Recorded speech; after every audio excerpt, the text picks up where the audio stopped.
Bayung Al-Quran, Datuk Dr. Haji Zahasan Muhammad. Assalamualaikum warahmatullahi wabarakatuh. Alhamdulillah wassalatu wassalamu ala Rasulillah. Innal hamdalillah nahmaduhu wa nasta'inuhu wa nastahdihi wa nastaghfiruh wa natubu ilayhi wa natawakkalu alayhi wa na'udzu billahi min shururi anfusina wa sayyiati a'malina. May yahdihillahu fala mudilla lahu wa may yudlil fala hadiya lahu.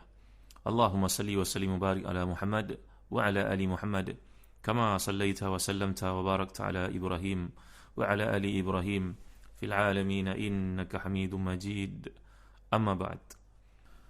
Para pendengar muslim-muslimat yang dirahmati dan dikasihi sekalian, sekali lagi kita membincangkan ayat 38, 39 dan 40 dari surah Yasin. Bagi tuan-tuan yang memiliki tafsir Ibn Katsir, buka pada jilid yang ke-8, muka surat 23, iaitu firman Allah SWT, A'udzubillahi minasyaitanirrajim. Wasyamsu tajri limustaqarrin laha, dzalika taqdirul azizil alim. Wal qamara qaddarnahu manazila hatta 'ada kal 'urjunil qadim.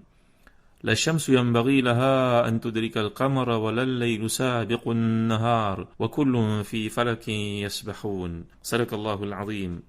Dan matahari berjalan di tempat peredarannya. Demikianlah ketetapan yang maha perkasa lagi maha mengetahui. Dan telah kami tetapkan bagi bulan peringkat-peringkat garis edarannya hingga setelah dia sampai ke peringkat yang terakhir, kembalilah dia sebagai bentuk tanda yang tua. Tidak mungkin bagi matahari mendapatkan bulan, dan malam pula tidak dapat mendahului siang, dan masing-masing beredar pada paksinya. Saudara-saudara yang hati dan dikasihi sekalian, kita telah bincangkan bahawa berkaitan dengan ayat yang disebut oleh Allah SWT pada ayat ke-38 ini menunjukkan kepada kita tentang kehebatan sistem cakrawala, sistem matahari, bulan, bintang yang Allah SWT jadikan. Dalam kitab-kitab tafsir, contohnya dalam Hadaiq Qurawi wa Raihan, Al-Imam Al-Urami mengatakan bahawa terdapat pendapat mengatakan peranan bulan adalah untuk menjadikan sesuatu buah-buahan itu masak contohnya, dan peranan matahari pula menjadikan ia layak untuk dimakan, ia menjadi tua, dan peranan bintang pula menyebabkan makanan buah-buahan ini mempunyai rasanya. Wallahu a'lam. Jadi dalam ayat ini kalau kita perhatikan, bila Allah Taala menjelaskan la syamsu yanbaghi laha an tudrikal qamar wa la laylu sabiqun nahar, dan sebelum itu wasyamsu tajri li mustaqarrin laha. Di sini berulang perkataan syams, matahari. Berapa jarak matahari di bulan, tuan-tuan? Dan berapa jarak matahari dari bumi? Jarak matahari daripada bumi, wallahu a'lam, dalam apa yang disebut Manusia Ilmu Falak dalam kajian astronomi, jaraknya adalah 93 juta batu bersamaan dengan 150 juta kilometer. Cahayanya sampai ke bumi dalam ketetapan Allah Subhanahu Wa Taala pada waktu yang telah ditetapkan. Jadi bila Allah SWT menjelaskan tentang matahari ini, peranannya, bila kita telah bincangkan wasyamsu tajri li mustaqarrin laha, maka terdapat beberapa pendapat yang dikemukakan oleh Al-Imam Al-Mawardi contohnya dalam An-Nukat wal Uyun, iaitulah wasyamsu tajri li mustaqarrin laha ahaduha ya'ni intihai amriha inal qidai dunya. Ini adalah pendapat pertama, bahawa matahari akan berakhir tugasnya bila berakhirnya umur dunia nanti. Ini seperti kata Ibn Isa. Yang kedua, liwaqtin wahid la ta'du. Ini merupakan pendapat Qatadah, bahawa matahari bergerak pada waktu yang dia tidak boleh lambat daripada ketetapan Allah SWT itu. Kemudian, yang ketiga, al-thalith ay ab'ad manaziliha fil ghurub, thumma tarji'u ila adna manaziliha. Qalahul kalbi. Ada pula pendapat mengatakan bahawa dia akan pergi tempat yang paling jauh, kemudian dia pergi tempat yang paling dekat. Ini adalah seperti yang dapat kita lihat pada kutub utaranya, pada khatulistiwanya, tempat yang panasnya, tempat yang sejuknya. Jadi inilah yang dimaksudkan dengan mustaqarrin laha, seperti yang telah kita bincangkan, kerana lam itu sama ada merujuk kepada huruf ilah ataupun merujuk kepada maksud li ajli. Maksudnya merujuk pada perkataan agar. Jadi ada yang memahaminya sebagai ilah, menuju kepada batas akhir. Ada juga yang dari sudut i'rabnya menjelaskan di sini adanya li ajli, iaitu membawa maksud sedang, membawa maksud agar, supaya. Jadi datang dari perkataan qarar yang berarti perhentian. Jadi qarar ni dapat juga merujuk pada tempat atau waktu. Jadi inilah yang menyebabkan para ulama berbeza-beza pandangan tentang pergerakan mataharinya pada waktu perhentiannya, pada waktu yang telah ditentukan. Maka bergerak di tempat sini berarti perhentian ataupun peredarannya pada garis tanpa sedikit pun menyimpang dari tempat yang telah ditetapkan oleh Allah Subhanahu Wa Taala. Kemudian bila Allah menyatakan wal qamara qaddarnahu manazil, maknanya pendapat yang dikemukakan oleh para ulama, rumusan daripada bincangan kita sebelum ini, bahawa ja'alahu fi kullatin ala maqarrin lahu. Tiap-tiap malam bulan ini mempunyai tempat peredarannya, tempat pergerakannya. Yazidu fi kullatin min awli syahri hatta yastakmil summa yanqus ba'da istikmali hatta ya'uda kama bada. Inilah yang merujuk kepada peredaran bulan.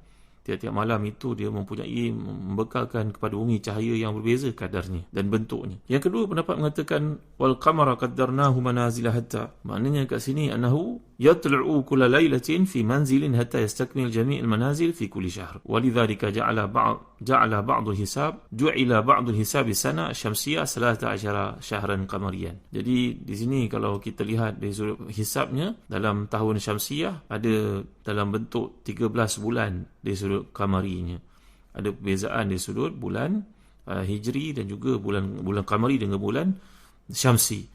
Dari sudut matahari, dari solar dan juga lunar ada bezanya. Kemudian bila Allah menyatakan hatta ada kal urjun qadim, dari sudut bahasa seperti dikatakan dalam tafsir Durrul Masun, perkataan urjun ni dibaca dengan beberapa bentuk, sama ada urjun ataupun irjaun. Ia merujuk kepada maksud yang dikehendaki oleh Allah SWT, iaitu tandan yang sudah pun tua, ataupun merujuk kepada annahu an-nakhl idhan hana ma'ilan, ia merujuk kepada kurma itu sendiri, pokok kurma apabila ia sudah pun condong. Ini merupakan pendapat dikemukakan oleh para ulama dari sudut tafsirnya. Tuan-tuan hati dan dikasih sekalian, kalau kita perhatikan maksud ayat Allah SWT di sini telah dihuraikan, wasyamsu tajri, matahari itu berlari, kerana merujuk pada satu perjalanan cepat, seolah-olah satu itu memiliki kaki. Ini maknanya disebut isti'arah. Jadi bila disebut oleh Allah SWT, rupanya dikaji pada hari ini pergerakan matahari ini adalah 30 km dalam sesaat. Tuan-tuan dimuliakan Allah sekalian, cuba kita kalikan 30 km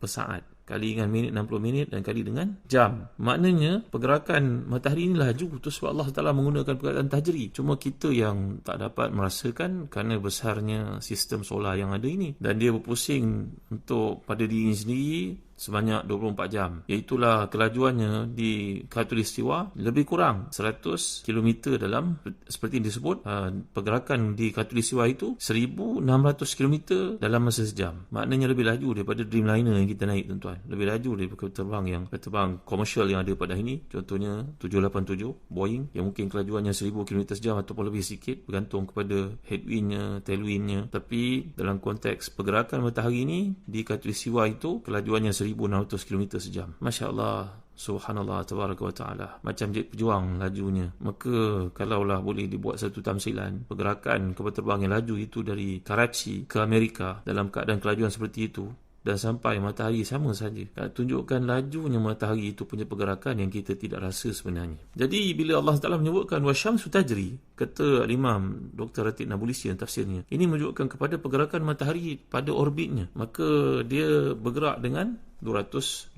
km per saat, iaitu lebih kurang 140 batu dalam sesaat. Berapa waktu yang diperlukan matahari ini untuk menyempurnakan pusingannya keliling orbitnya itu? Dia memerlukan kepada, ikut kajian ni tuan-tuan, para astronomis menunjukkan bahawa kiraan pergerakan matahari itu memerlukan kepada 240 juta tahun untuk menyempurnakan satu pusingan. Allahu Akbar, Masya Allah, tabaraka wa ta'ala. Dan dia pusing keliling dirinya sendiri seperti yang telah saya sebutkan, iaitu 25 hari, dan pergerakannya seperti yang telah saya sebutkan kepada tuan-tuan, 220 km dalam masa satu saat. Allahu Akbar. Dan bila kita melihat matahari itu terbit, tempat terbitnya tetap, tetapi sebenarnya ia bergerak. Itu sebab Allah Ta'ala menyebut perkataan kullun fi falakin yasbahun. Maknanya di sini dipinjamkan istilah berenang itu, seolah-olah makhluk Allah ni semua berenang dalam satu keadaan yang tenang. Bayangkan kalau pelaut ataupun kelasi kapal ataupun nakhoda kapal itu mandu kapalnya, kita nak tak naik satu kapal yang dikatakan autopilot dan tak ada pilotnya, ataupun tak ada nakhoda kapalnya? Nak tak tuan-tuan? Dengan kemajuan yang ada pada hari ini, sanggup tak kita pergi kerja menaiki kereta yang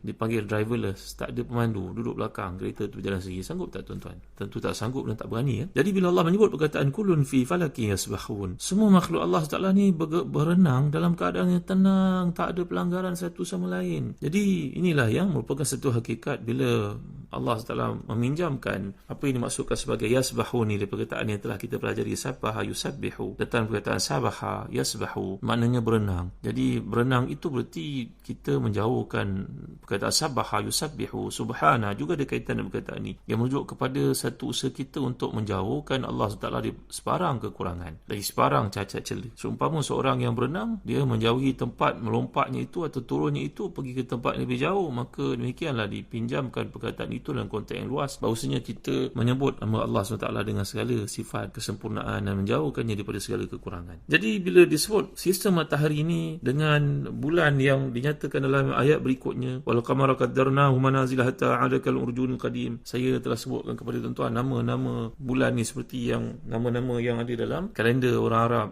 Di sudut bulan ini, waktu-waktunya seperti yang telah kita bincangkan, seperti disebut oleh kebanyakan para ulama tafsir, 28 manzilah yang ada itu, yang nama-nama yang telah pun saya sebutkan kepada tuan-tuan. Seperti apa?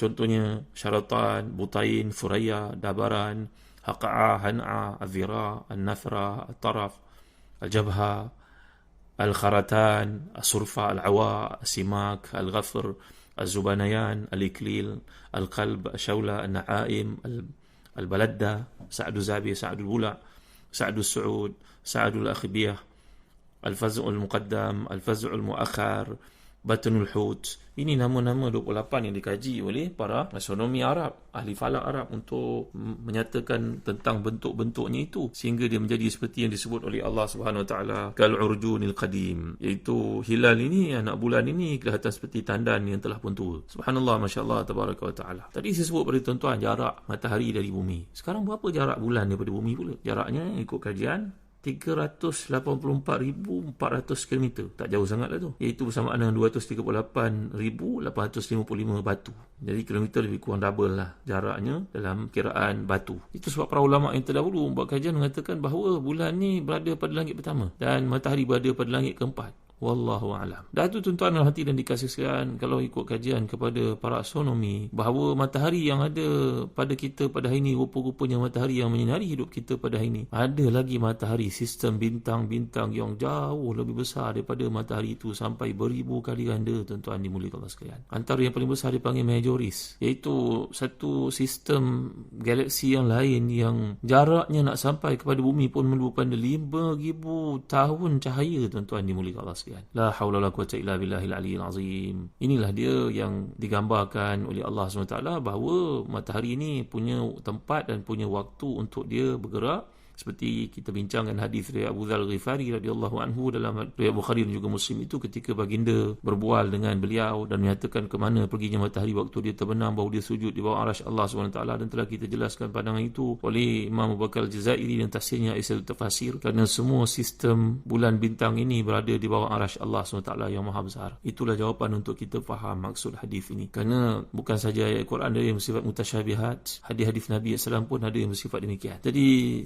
bayangkan tuan-tuan hati dan dikasihan ijaz yang dapat kita lihat dalam ayat Allah SWT kat sini, bahawa matahari ini ada waktunya, dia akan berakhir, kerana mengikut kajian bahawa umur matahari yang kita menyinari hidup kita pada hari ini, rupa-rupanya umur dia, tahu tak tuan-tuan berapa? 6.4 trilion, tuan-tuan hati dan dikasihan. 6.4 trilion tahun cahaya. Allahu Akbar. Jadi kalau ikut kepada konteks kajian para ulama bidang astronomi ini, bahawa matahari telah melalui separuh daripada umur yang ditetapkan oleh Allah dan tinggal separuh lagi. Dan itulah yang telah kita bincangkan dalam ayat yang lalu, wa jumi'a asy-syamsu wal qamar, akan tiba waktu kedua-duanya bertembung dan dihimpunkan dan berlakulah kiamat, seperti yang diimani oleh kaum muslimin dan telah pun dikaji oleh mereka dan bidang astronomi untuk membuktikan kebenaran ini setiap hari. Terbukti kebenaran yang nyatakan oleh Al-Quran. InsyaAllah saya akan berikan lanjut tentang kaitan perkara ini dengan perkataan yasbahun, betapa indahnya ayat itu untuk kita faham kaitannya dengan kehidupan kita. Wallahu a'lam. Sallallahu ala sayyidina Muhammad wa ala alihi wa sahbihi wa baraka wasallam. Walhamdulillahi rabbil alamin. Wa barakallahu fikum. Wassalamualaikum warahmatullahi wabarakatuh.